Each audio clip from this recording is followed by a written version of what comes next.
नमस्कार शेतकरी मित्रांनो, आपण पाहू शकताय हा आपला आहे श्रीराम 303 या गव्हाचा प्लॉट.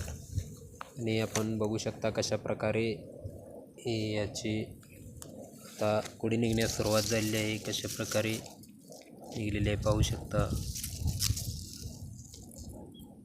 तर शेतकरी मित्रांनो, आपण मागील व्हिडिओमध्ये दाखवले की हा प्लॉट जो आहे संपूर्ण प्लॉट जो दिसतोय आपल्याला, हा प्लॉट एकंदरीत आपण हा ठिबकद्वारे केलेला आहे.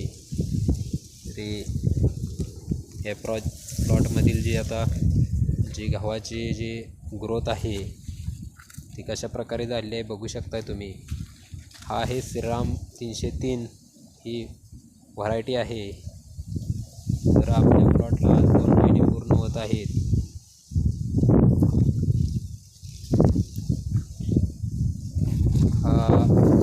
जवळजवळ 1 बॅग आपण यामध्ये लागण केलेली आहे, टोकून केलेली आहे.